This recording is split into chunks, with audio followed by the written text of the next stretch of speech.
2 Coríntios, capítulo 5, versos de 6 a 8. Diz assim a palavra do Senhor nosso Deus: portanto, estamos sempre confiantes, sabendo que, enquanto presentes no corpo, estamos ausentes do Senhor, porque vivemos pela fé e não pelo que vemos. Assim, estamos confiantes e preferimos estar ausentes do corpo e presentes com o Senhor. Deus querido e amado, nós te suplicamos a graça de ouvir a voz do Criador dos céus e da terra, pela sua palavra revelada, pelo seu Espírito que em nós habita. Pai, opera pela tua palavra nesta manhã, em nome de Jesus. Amém.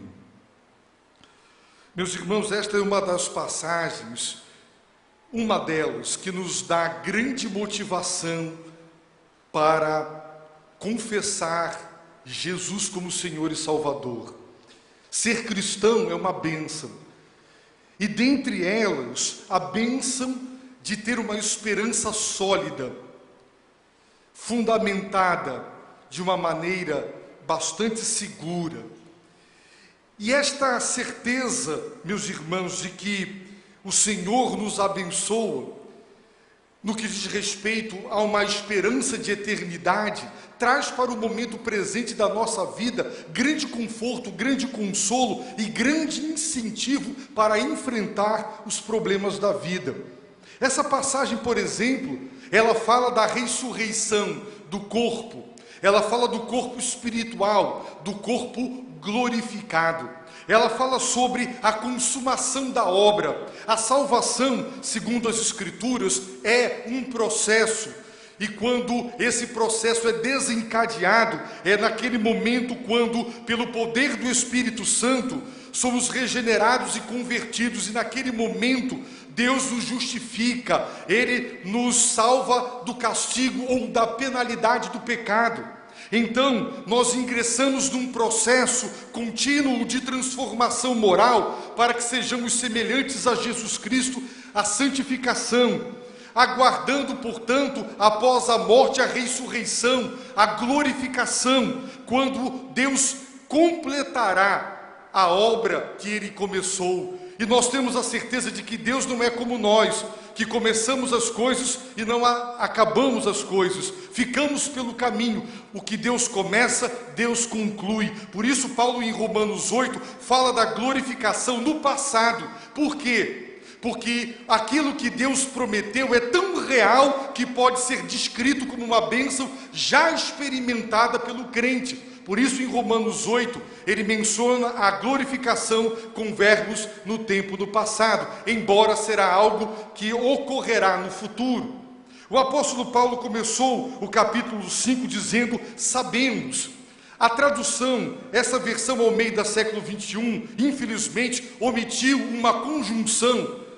Portanto, deveria começar assim: portanto, sabemos, deixando claro que há uma conexão, há uma conclusão lógica do que Paulo vem dizendo. Ele está dizendo que, ainda que este homem exterior, o nosso corpo, esteja num processo contínuo, ininterrupto e progressivo de decadência pelo envelhecimento ou por enfermidade, que culminará na morte. E o homem interior, o nosso espírito, está num processo inverso, também ininterrupto, progressivo, de renovação espiritual. Paulo diz que a tribulação, ela é uma fábrica que produz glória. E quando você compara a glória que a tribulação produz com a própria tribulação, por mais dura que ela seja, ela passa a ser considerada leve e momentânea, porque a glória que a tribulação produz é pesada e é eterna.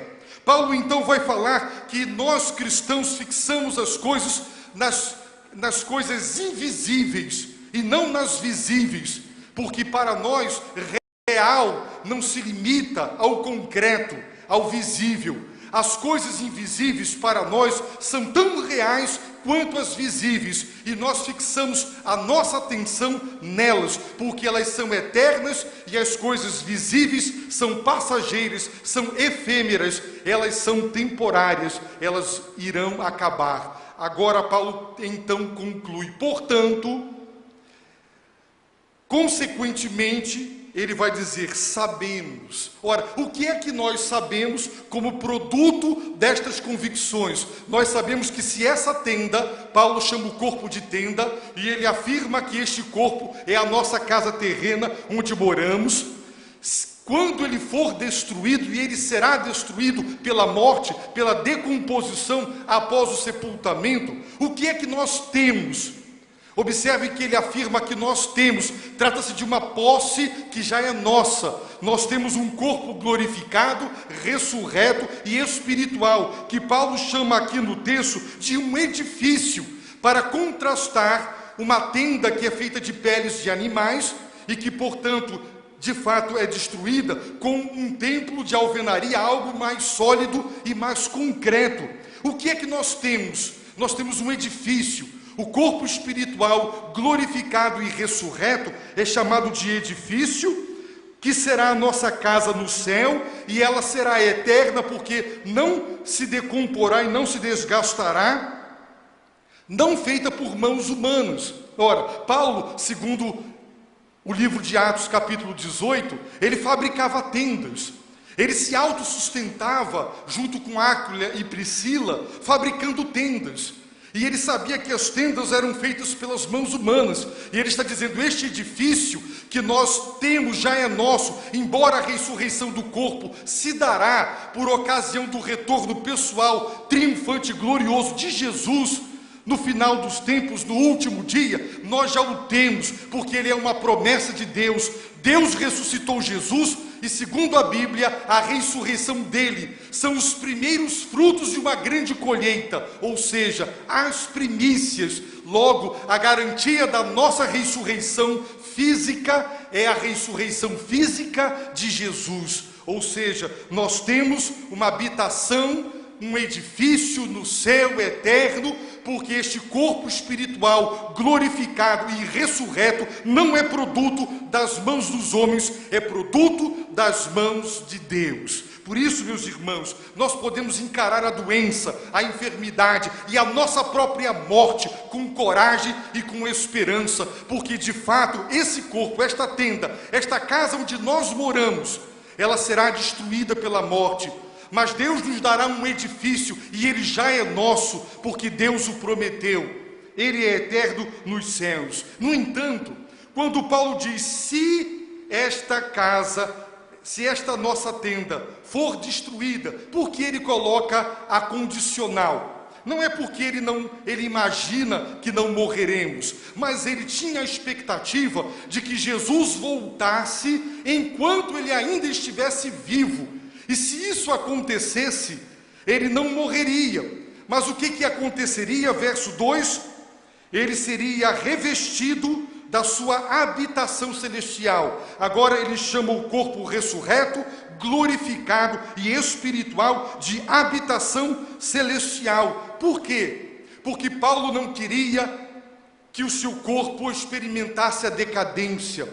Ele não queria ter a experiência entre o momento de sua morte e a volta do Senhor, de viver em um estado intermediário, de um espírito desincorporado. Esse é o estado daqueles que partiram e já estão com Cristo, espíritos desincorporados.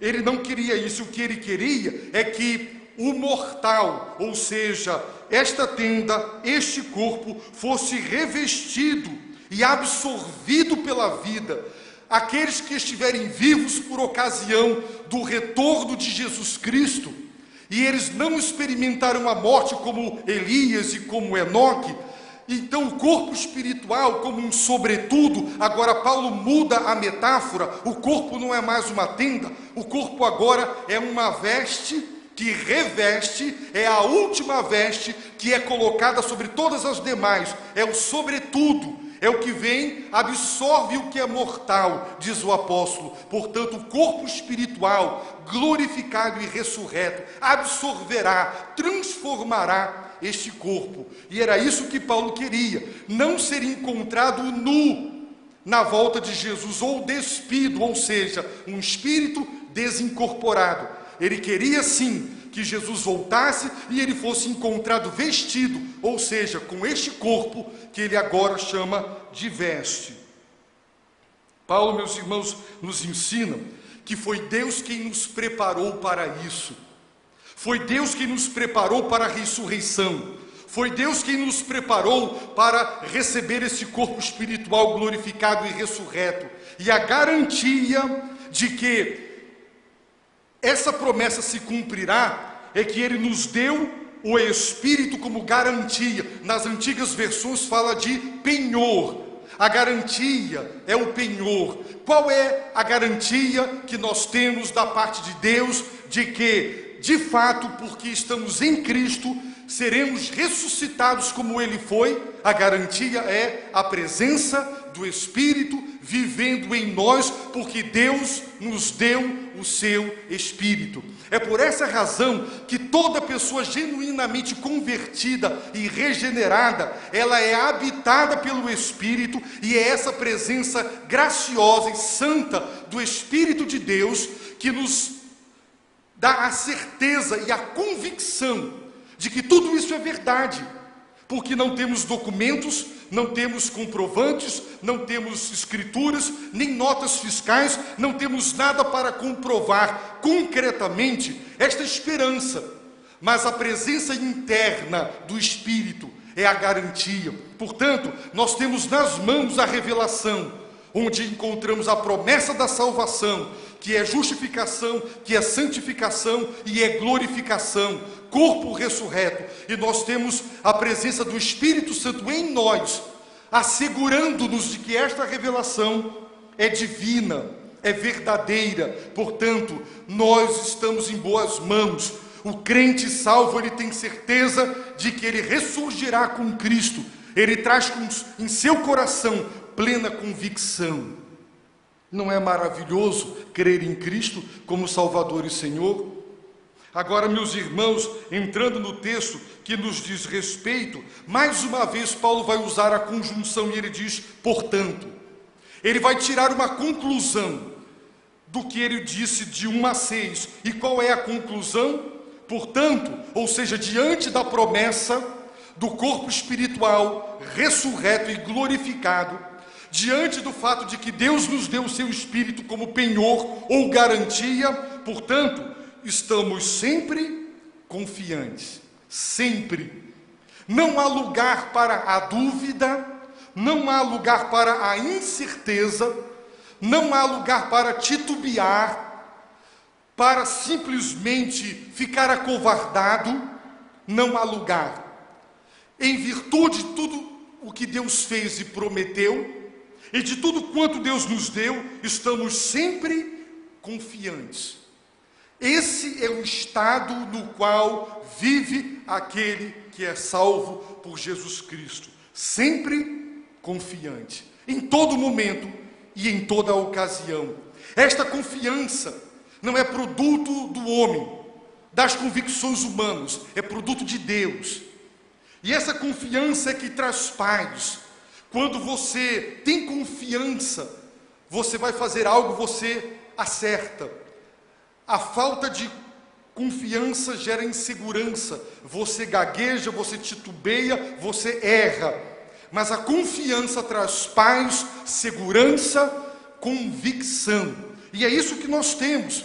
Esta mesma palavra, meus irmãos, traduzida aqui em nossa versão por confiantes, ela se encontra em alguns momentos que vale a pena os irmãos observarem comigo. Abram, por favor, comigo em Mateus capítulo 9, no versículo 2. E trouxeram-lhe um paralítico deitado em uma maca. Vendo a fé que possuíam, Jesus disse ao paralítico, ânimo, é a mesma palavra, confiança. É isso que ele está dizendo, ânimo. Nas traduções antigas, tem de bom ânimo. é uma ordem, é um imperativo, ânimo. Nós estamos sempre assim, meus irmãos, nesse estado de ânimo, de confiança. Isso é produto de Deus. Querem ver? Veja o versículo 22.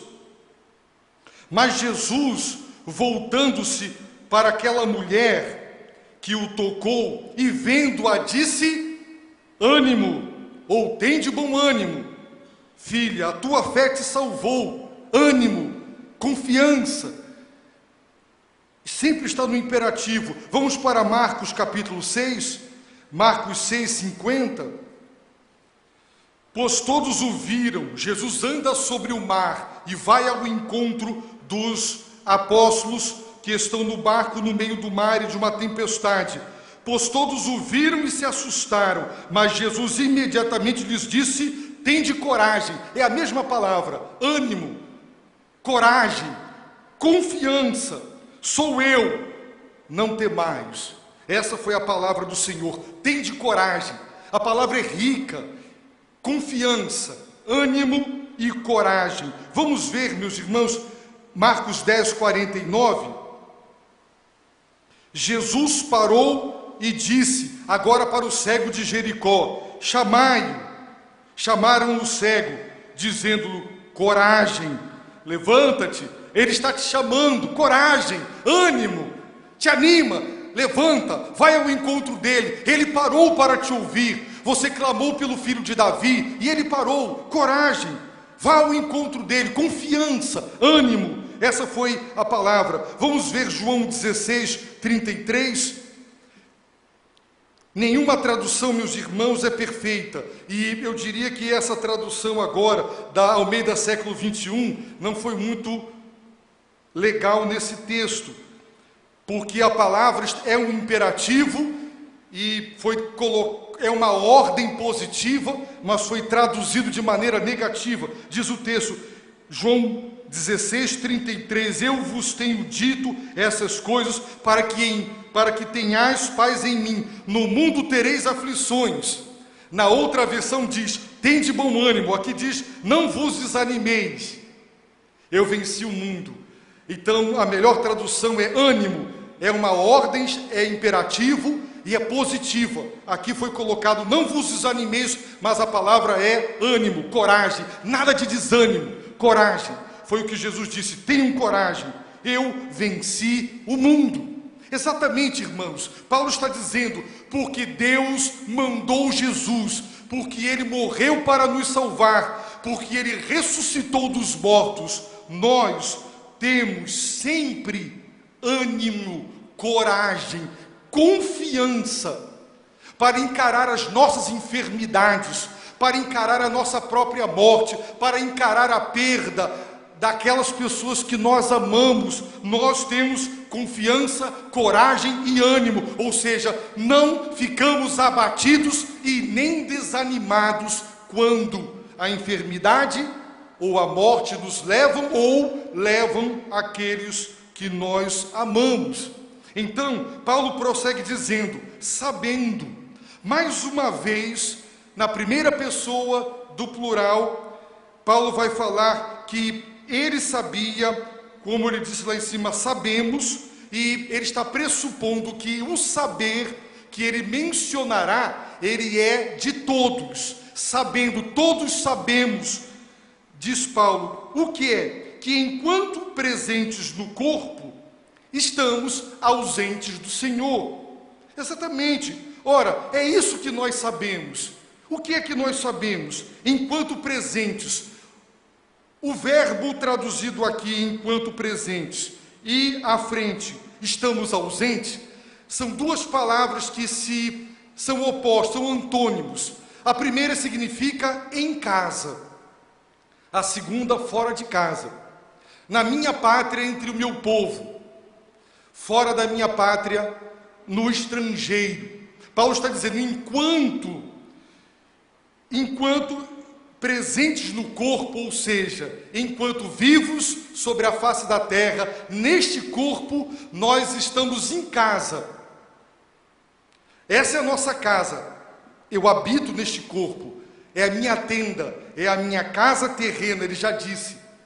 Mas eu estou fora de casa, eu estou longe de casa,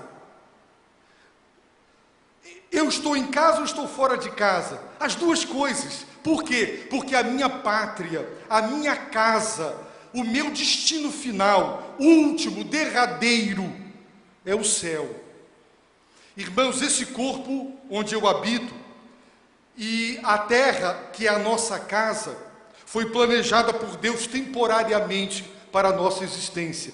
Enquanto estivermos nessa casa, nós estamos fora de casa. Qual casa? A casa eterna, o nosso destino final. Enquanto você mora de aluguel, você ainda não está na casa própria, onde você vai morar, teoricamente, toda a sua vida. É a casa própria. Então, é isso que nós estamos vivendo. Nós somos da terra, somos terrenos, somos corpóreos, temos corpo, mas enquanto estivermos aqui, estamos longe de Deus. É verdade, Paulo já acabou de dizer, Deus nos deu o seu Espírito, Deus está conosco, mas a mais elevada experiência espiritual não chega aos pés do que significa, meus irmãos, estar face a face com Deus. Não chega. Por isso, meus irmãos, nós temos que atentar para as Escrituras.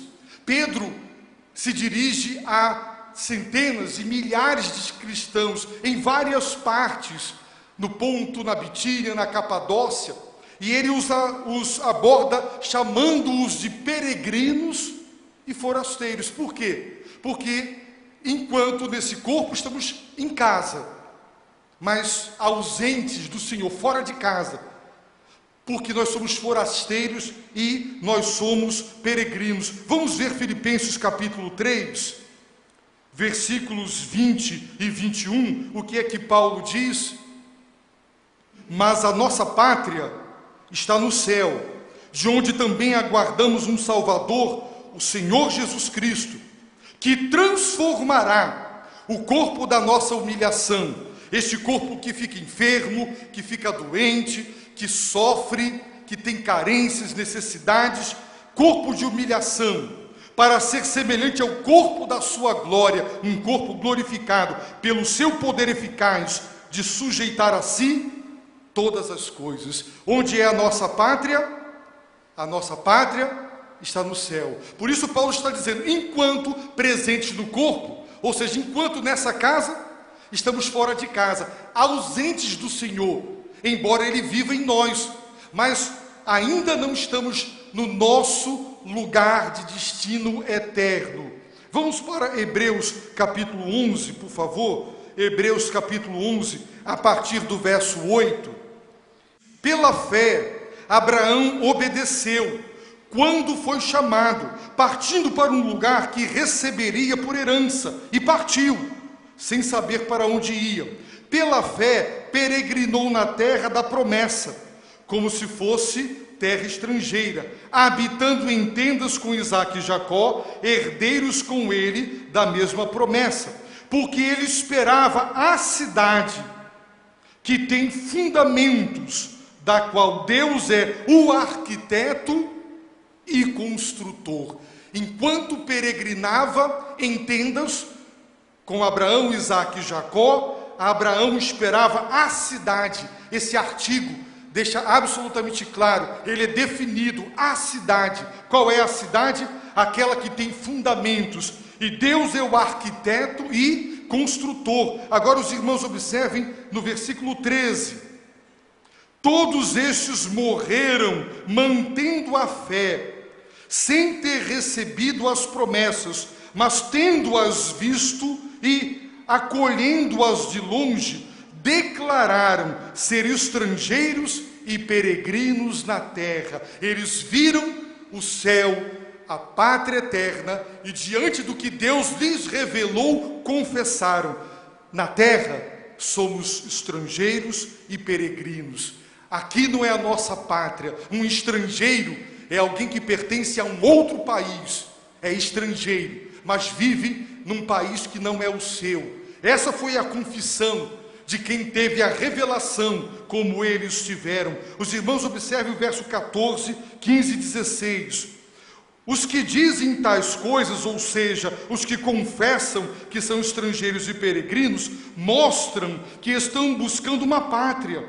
E se estivessem se lembrando da pátria de onde saíram, teriam oportunidade de voltar, mas agora almejam uma pátria melhor, isto é, a celestial. Por isso, também Deus não se envergonha deles, nem de ser chamado seu Deus, porque já lhes preparou uma cidade, a cidade melhor, a cidade celestial, que no livro do Apocalipse é descrita como a nova Jerusalém. Ora, meus irmãos, Paulo está dizendo: estamos sempre confiantes, porque temos a promessa da ressurreição e o Espírito como garantia de que isso se tornará verdadeiramente concreto na nossa vida. Nós sabemos que, enquanto presentes no corpo, enquanto nessa casa, estamos fora de casa.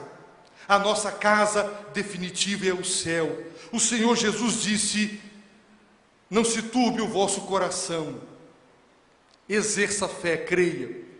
Eu vou preparar um lugar na casa do Pai. Tem muitos quartos, e eu vou preparar um quarto para cada um. E eu voltarei, porque onde eu estiver, eu quero que vocês estejam comigo. Essa mansão celeste é descrita como o céu. Então, enquanto estivermos aqui, estamos fora de casa. A nossa casa não é a terra. Sabe o que isso, em termos práticos, significa? Por que nós somos tão materialistas, somos tão consumistas? Por que para nós a realização na terra é considerada a realização? E ficamos frustrados e abatidos quando não conseguimos tudo o que de material nós ambicionamos. Onde estiver o teu tesouro, ali estará o teu coração. Se o nosso tesouro for esta pátria que o Senhor comprou para nós e preparou com seu sangue, o nosso coração estará no céu. Nós seremos muito mais despreendidos das coisas, e nós investiremos muito mais. Eu lhe pergunto: enquanto o seu apartamento próprio não é entregue, você mora de aluguel, você troca a torneira e vai na loja e compra uma torneira dourada, aquela torneira muito bonita. O seu chuveiro escangalhou, você troca toda a tubulação, põe uma banheira de hidromassagem numa casa onde você mora de aluguel e você vai embora. É isso que você faz? Quebrou um pedaço do chão, você troca tudo por granito? Você faz investimentos assim numa casa de aluguel? Não, você conserta porque você tem que conservar, mas você não faz grandes investimentos naquilo que você sabe que é temporário na sua vida. Meus irmãos, ajuntar tesouro no céu, disse Jesus, deve ser a nossa meta. E nós ajuntamos tesouro no céu quando nós investimos em almas perdidas, quando nós investimos em missões, quando nós fazemos a obra de Deus. Estamos fora de casa. Não vamos, meus irmãos, nos aperrear tanto e nos deixar cooptar pelos valores de uma sociedade que consome e é tão materialista e que mede o quanto alguém é em termos de importância diante daquilo que ele tem em termos materiais. São valores que não são bíblicos, não são os nossos valores. Por isso Jesus, meus irmãos, disse a muita gente: vende tudo que tem e segue-me, investe na minha obra, investe naquilo que é eterno, e não se fixe tanto naquilo que é material. Agora os irmãos observem a declaração de Paulo no verso 7. Porque vivemos pela fé e não pelo que vemos. Os irmãos devem estar observando um asterístico em cima do verbo viver na primeira pessoa do plural, e lá embaixo, na nota de rodapé, andamos. Literalmente, a palavra significa porque andamos pela fé. Ora, a vida do ponto de vista hebraico, do ponto de vista cristão, é tão dinâmica que ela é comparada a uma caminhada. No Salmo está escrito: entrega o teu caminho ao Senhor, entrega a tua vida. Não é? O caminho é entendido como o conduzir da vida, o viver a vida. E Paulo está dizendo: porque vivemos através da fé e não pelo que vemos. Ora, isso reafirma o último versículo do capítulo 4. Nós não fixamos a nossa atenção e o coração nas coisas visíveis, porque elas são passageiras e temporárias. Nós fixamos as nossas vistas nas invisíveis, porque elas são eternas. Vivemos, conduzimos a nossa vida sobre a face da terra através da fé. Por quê? Porque a fé, diz Hebreus 11, é a certeza do que não se vê, é a posse daquilo que é invisível, é a convicção daquilo que se espera, mas ainda não é nosso. A fé materializa, concretiza as coisas invisíveis. Por isso, nós andamos não pelo que vemos, mas pelo que não vemos, ou seja, andamos pela fé. Eu me lembro muito bem que quando Ulisses Guimarães morreu num acidente de helicóptero, os repórteres diziam que aquele helicóptero, o piloto pilotava pelo que via. Era um helicóptero que não tinha instrumentos de navegação, de maneira que ele precisava do que via para poder pilotar. E houve uma grande tempestade, muitas nuvens. Eu já conversei com um piloto, não o Samuel, mas um outro piloto que me disse que não faz a menor diferença se você vedar os vidros da cabine dianteira de um avião. Não precisa ver, tem que olhar para os instrumentos. Eles são suficientes para decolar, pousar e voar. O piloto não precisa ver as montanhas, nada. Ele precisa olhar para o seu equipamento, para ele guiar o avião. Nós, meus irmãos, não podemos nos guiar pelo que nós vemos. Olhe para a palavra de Deus, é ela que nos guia. Aqui está a revelação, os instrumentos onde Deus revelou, a altitude, tudo está revelado aqui. Nós devemos viver por intermédio da fé, crendo na revelação de Deus, crendo na orientação, na instrução que vem de Deus para nós e está registrada na palavra. Eu não vivo do que vejo, eu vivo do que eu não vejo. Eu não vejo Deus. Você vê Deus? Você vê Jesus? Você vê a árvore da vida? Você vê as folhas desta árvore que é para a cura das nações? Você não vê nada disso. Mas nós nos guiamos por estas promessas invisíveis, porque a fé materializa para nós o que é invisível, nos dando certeza. Portanto, nós somos um povo ricamente abençoado. Sabe por quê? Porque temos a revelação nas mãos, temos o revelador no coração, o Espírito Santo, que nos foi dado para que compreendamos as coisas. Quais coisas? As coisas que os olhos não viram, os ouvidos não ouviram e nunca penetrou no coração do homem. Essas coisas, as coisas de Deus, que só o Espírito de Deus sonda, porque Deus é inescrutável, é insondável. Deus nos deu a revelação e o revelador para entender o que Deus pretendia quando disse o que disse. Vivemos pela fé, temos a revelação, temos o revelador, o Espírito Santo é a garantia, e temos a fé, o meio através do qual a revelação, pelo Espírito, é concretizada no coração. Por isso, quem tem fé tem certeza da sua salvação. Porque a fé, meus irmãos, não é andar no escuro. Muita gente ilustra o andar pela fé como o andar em trevas. Quem anda pela fé, anda sob a luz da revelação.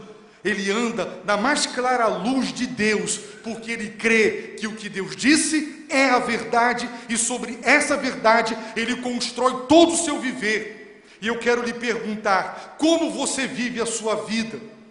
De que maneira você conduz o seu carro? Pelo que você vê, claro, tanto pelo retrovisor, o que está atrás e o que está do lado, quanto o que está à frente. Se você tapar os olhos, você vai colidir. Como você conduz a vida? Olhando, aquele tem muito, eu não tenho. Ora, qual é a grande crise, até mesmo de escritores bíblicos? Por que os ímpios prosperam? Porque eu vejo gente ímpia, gente pagã, se dando bem na vida, enriquecendo, indo tudo de vento em popa, e vejo gente séria, gente honesta, muitas vezes passando dificuldades. Vivemos pela fé, meus irmãos, não vivemos pelo que vemos. O que vemos é uma sociedade que para ter se corrompe e os fins justificam os meios. Para ter, as pessoas não têm escrúpulos, fazem o que tiverem que fazer. Se vendem, compram, se corrompem e corrompem os outros para ter. Vivemos num mundo de esquemas. Existem esquemas de corrupção em todas as áreas da vida. E o que vemos são pessoas assim, em virtude de corrupção. É isso que nós vemos. Vemos um mundo cujos valores são diametralmente opostos aos nossos. E se nós nos guiarmos pelo que nós estamos vendo, nós vamos nos decepcionar. O que é que você vê? Eu vejo pessoas que eu amo partindo. Eu não as vejo ressurretas em glória. Eu não as vejo. Então eu vou me abater? Não. Eu não ando olhando, eu não vivo, eu não conduzo a minha vida pelo que eu estou vendo, exatamente pelo que eu não estou vendo. Eu não estou vendo Jesus, eu não estou vendo nada, mas Jesus disse que eu tenho que tomar a cruz e segui-lo, que eu tenho que dar aos pobres, que eu tenho que investir no reino, que eu tenho que fazer a obra dele. E nós nos guiamos pelo que ele revelou. Meus irmãos, o Senhor ressurreto reaparece aos 12, e para mim, por causa exclusivamente de Tomé, que estabeleceu uma doutrina: se eu não ver, eu não creio. Ponto final. E o Senhor vai lhe dizer: Tomé, não sejas incrédulo, sejas crente, porque bem-aventurados que não viram e creram. Não será mais pelo ver sinais e prodígios e maravilhas, será pelo ouvir a palavra, e quem crer na palavra será salvo. É o ouvir. Agora, meus irmãos, não é mais o ver. Por isso Paulo diz: os judeus pedem sinais, os gregos pedem sabedoria. Nós pregamos Cristo crucificado, poder de Deus e sabedoria de Deus. Nós não atendemos nem o lado humano que quer milagres e nem o lado humano racional que quer erudição. Nós pregamos Jesus Cristo crucificado. Ele é o poder de Deus, Ele é a sabedoria de Deus. Irmãos, nós não vivemos pelo que vemos, mas através da fé. A fé me diz: as pessoas que eu amei e partiram em Cristo estão no gozo da glória eterna. A minha fé na palavra de Deus diz: Jesus voltará com poder e grande glória. Haverá um juízo final. Nós guiamos a nossa vida pelo que não vemos. Em último lugar, Paulo, meus irmãos, dirá no verso 8: assim, dessa maneira, dessa forma, como estamos, ele repete, estamos confiantes. E preferimos o quê? Estar ausentes do corpo. Sabe o que Paulo está dizendo? A preferência cristã é morrer. Preferimos estar ausentes do corpo. Mas não é a morte que nós queremos. Por isso Paulo diz: preferimos estar ausentes do corpo. Por quê? Enquanto nesse corpo, nessa casa, fora de casa. Por isso ele está dizendo: preferimos estar ausentes do corpo para estar presentes com o Senhor. Preferimos estar fora dessa casa para estar em casa. Ora, o que Paulo está dizendo não é que ele quer morrer, que ele é uma pessoa louca, insana, frustrada, recalcada, de mal com a vida e quer morrer porque sua vida não dá certo. Não, Paulo está dizendo: eu quero estar ausente do corpo porque eu quero estar presente com o Senhor. O que eu quero é ver Jesus face a face. O que eu quero é experimentar em plenitude o que eu hoje experimento parcialmente. O que eu quero é abraçar o meu Deus. E se para isso a morte é necessária, então eu prefiro estar ausente do corpo. Paulo diz em Filipenses que partir, e ele usa uma palavra grega que significa desmontar a tenda, a barraca, quando os exércitos desmontavam o acampamento para partir, ele diz: eu prefiro desmontar a barraca e partir para estar com Cristo. Isso é incomparavelmente melhor. Portanto, Paulo não queria morrer, mas ele queria estar com o Senhor. Você ama a Deus? Quando nós amamos alguém e nós viajamos, você pode telefonar, Você pode entrar na internet e ela te vê pelo computador e você vê. Você ouve a voz, agora você vê. Você fala todo dia, é e-mail, mensagens, torpedos. Mas eu pergunto, satisfaz? 3 meses longe daqueles que nós amamos, mesmo falando todos os dias, satisfaz? O que é que você quer? Voltar para casa, abraçar a esposa, abraçar os filhos, abraçar a família, não é verdade? A comunicação, por melhor que seja, é absolutamente, meus irmãos, comparado com o contato físico e o conviver. A melhor comunicação não é nada. Queremos voltar para casa. Se nós amamos a Deus de todo o coração, se nós amamos a Deus com todo o entendimento, se nós amamos a Deus com todas as nossas forças, se nós o amamos mais do que pai, do que mãe, do que filho e do que filha, então, meus irmãos, sabe como temos que viver? Querendo morrer, querendo ver o Senhor. Nós não queremos a morte, não, porque Deus é vida. Querer Deus é querer a vida. O cristão não quer morrer, porque Deus é soberano sobre o viver e o morrer. O que ele quer não é a morte, mas é o Senhor. E para tê-lo em plenitude, a morte será o caminho, não tem jeito. Por isso, nós não temos que entrar em pânico quando, ao apalpar o corpo, encontrar algum nódulo e pensar é uma doença e vai me tirar. Não, nós temos, meus irmãos, que pensar, enquanto presentes nesse corpo, estamos fora de casa.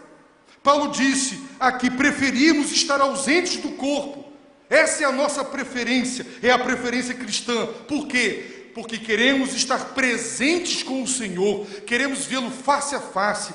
E essa visão será libertadora, transformadora, porque como Ele é, nós o veremos e seremos como Ele é. Diz a palavra de Deus em 1 João 3, verso 2. Quem ama a Deus quer vê-lo. Quem ama a Deus anseia a hora do reencontro. Meus irmãos, ver o Senhor, você pode imaginar estar diante do próprio Deus, ser abraçado por Deus, estar nos braços de Deus, contemplá-lo. A maior experiência espiritual não chega aos pés do que será a glória da convivência com o Todo-Poderoso, o Deus Altíssimo, 3 vezes santo, o Pai, o Filho, o Espírito Santo. Paulo amava a Deus, ele queria Deus, por isso ele disse, a nossa preferência é estar ausentes do corpo. Isso tudo deveria, meus irmãos, fazer com que revíssemos o pânico diante da enfermidade, o medo da morte, tanto a nossa quanto das pessoas amadas.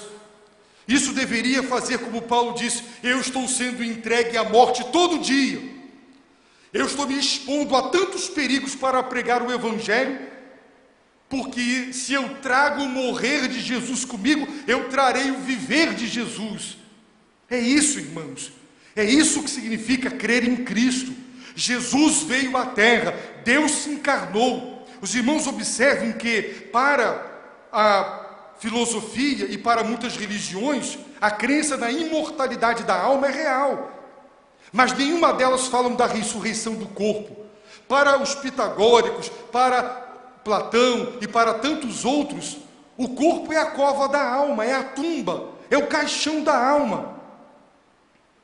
O mal está na matéria, mas quando Deus se encarna e quando Ele ressuscita fisicamente, corporalmente, está dizendo a matéria é boa, o corpo é bom, foi Deus quem o criou. Tanto é que Jesus se encarnou sem pecado, ressuscitou fisicamente, ele tomou mel, ele comeu pão, ele deu evidências de sua ressurreição corpórea, e o corpo, meus irmãos, ele é para a glória do Senhor. Isso significa, meus irmãos, que nunca estaremos completos sem o corpo. Logo, aqueles que partiram e estão agora em um estado de espíritos desincorporados, ainda também não estão experimentando a plenitude da salvação em Cristo, porque isso se dará por ocasião da volta do Senhor, o juízo final e a ressurreição dos mortos.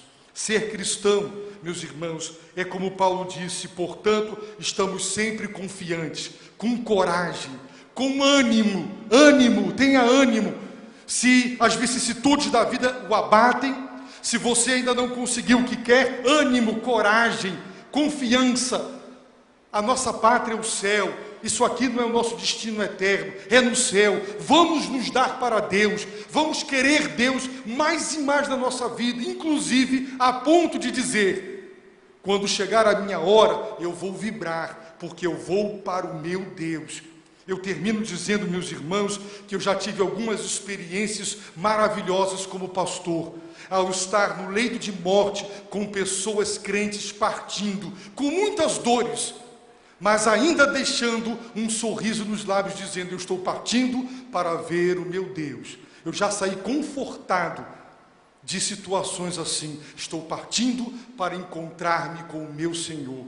Ser cristão é ter esta certeza, porque o Espírito Santo é a garantia, Ele é o penhor. Louvado e engrandecido seja Deus por esta bênção maravilhosa, sua revelação, seu Espírito em nós, e a fé através da qual vivemos. Que Deus nos abençoe, queridos irmãos, rica e abundantemente, é a minha oração.